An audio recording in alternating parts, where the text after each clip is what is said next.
Two. Hello friends, I'm Seema Chauhan, Director of International IELTS Center, and this is the first video that we are sharing with from International IELTS Center. Now we have been requested by several students. They say कि आप please अपने YouTube channels में अपने videos share कीजिए ma'am, because when they come here they see that their scores tend to improve within a week or something. So that is the time when they realize that ma'am, we have been struggling from past many months and we have not been able to get the desired band scores. तो जब आप लोग इतना अच्छा पढ़ाते हैं तो please आप थोड़ा सा अपने YouTube चैनल्स पे कुछ शेयर कीजिए अपनी स्ट्रैटेजीज वगैरह, so that other students can also get the benefit. और दूसरा उन सबका कहना यह है कि थोड़ा सा मार्केटिंग के लिए बहुत ज़रूरी है, and I don't know, but we are a little poor when it comes to the marketing part of it. So that's the reason I'm sharing this YouTube video with all of you. And today the thing that we're going to take care of is headings. Headings से तो आप सबको थोड़ा बहुत डर लगता है.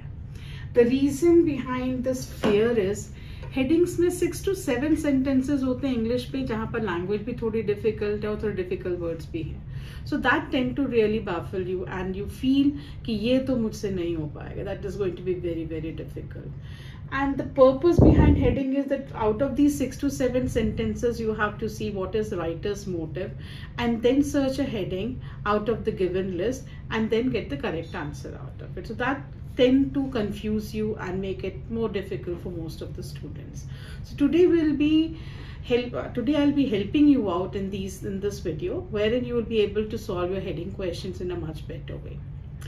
So the first thing that when it comes to headings is, the first idea that I would like to share is that no keyword marking for heading questions. Now when I say no keyword marking, keyword मुझे पता है आप सबका पहला प्यार होता है IELTS के when it comes to IELTS. Keyword marking headings में बहुत ज़्यादा डेंजरस होती हैं, बिकॉज व्हेन आई से 6 to 7 सेंटेंसेस, हर सेंटेंस में कोई ना कोई कीवर्ड है जो किसी ना किसी हेडिंग के साथ मैच कर रहा है, and that is where you tend to get 3 to 4 headings और कन्फ्यूजन बहुत ज़्यादा बढ़ जाता है. By the time you complete your 6 to 7, maybe like if there are 7 questions in that particular passage, जब तक आप 7 questions complete करते हो, you have picked up the heading for every question, लेकिन उसका confusion level 100% होता है. हर पैराग्राफ के लिए आपको 2 से 3 headings लग रहे होते हैं. So now that is a very time consuming process also, जहाँ पर most of the student they feel time management मेरा headings के time पर आकर के बिल्कुल खत्म हो जाता है. So how to solve a heading question and what is an area which can make your heading question simpler? The first thing is, when I say read your first sentence and translate it. Now see, for me it is very easy to say translate it, लेकिन आप सबका एक बहुत ही simple सा question होता है. अगर हमें इतना अच्छा ट्रांसलेशन आता, then there was no need of taking any coaching from any institute.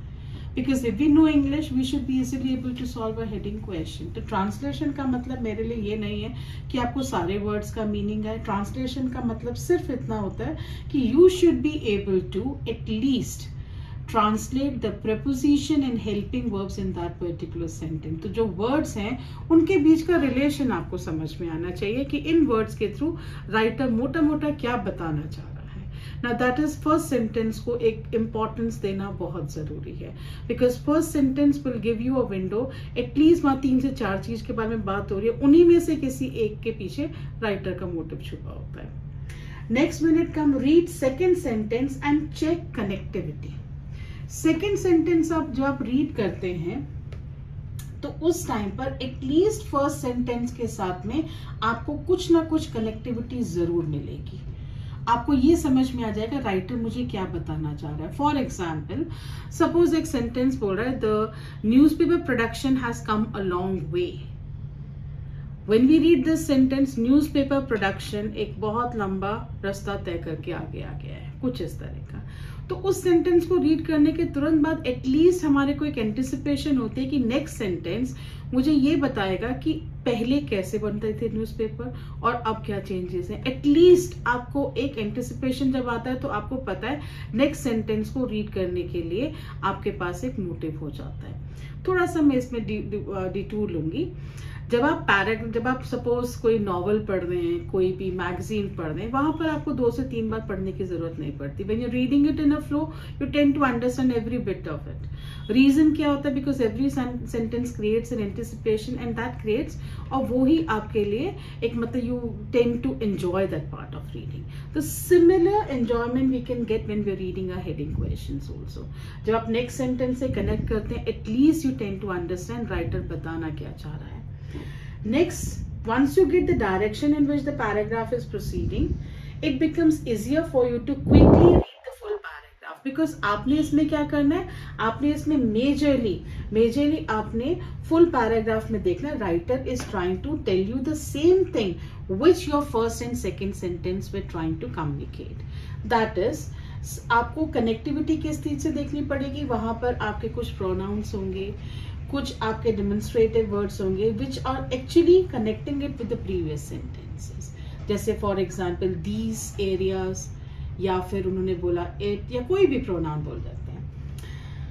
आपको एक बार आपने पैराग्राफ रीड कर लिया, then you will have to shortlist 2 or 3 related headings by eliminating wrong ones. अब ये चीज मेरे लिए बोलना बहुत आसान है कि यू हैव टू एलिमिनेट.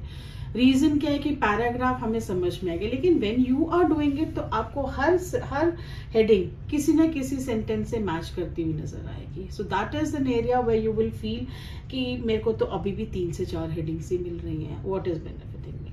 सो आपका जो 50% काम होता है वो होता है पैराग्राफ रीडिंग कैसे करनी है. And please I am not telling you this thing कि अगर आप पैराग्राफ इस तरह से रीड करेंगे यू विल बी आपको एक बहुत सेटिस्फेक्शन मिलेगा. सॉरी, आप जब आप पैराग्राफ इस तरह से भी रीड करेंगे you still will have the same confusion in your mind कि मोटा मोटा तो समझ में है, लेकिन what he is exactly telling us I am not able to, क्योंकि बाकी का जो 50% काम है वो आपकी हेडिंग्स करती है.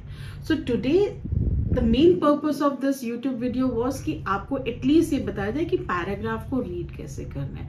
So I am again telling you the same strategies once again. सबसे पहले फर्स्ट सेंटेंस रीड करिए, ट्रांसलेट करिए उसको. सेकेंड सेंटेंस रीड करके उसके साथ उसको कनेक्ट करने की कोशिश करिए. Read the full paragraph. आपको फुल पैराग्राफ रीड करना जरूरी है सो दैट टू कंफर्म जो राइटर फर्स्ट 2 सेंटेंसेस में बोल रहा है उसी को आगे वो कम्युनिकेट कर रहा है. सो दिस 50% वर्क अगर आपका अच्छे से हो गया तो आपको लिस्ट ऑफ हेडिंग्स में कोई प्रॉब्लम नहीं आएगी. So I am sure you must have like this video. 50% काम मैंने आपको हेडिंग्स का आज बताया, but the next video where I will be helping you out to how to eliminate the wrong headings. So make sure you like and share this video and subscribe this video so that at least you get the benefit. You can reach us on these numbers if you want any further help. Otherwise अगर आप अपने scores YouTube videos के through ही improve करना चाहते हैं तो please make sure you subscribe these videos so that you get the time so that you get the videos which can help you out in solving all the type of questions.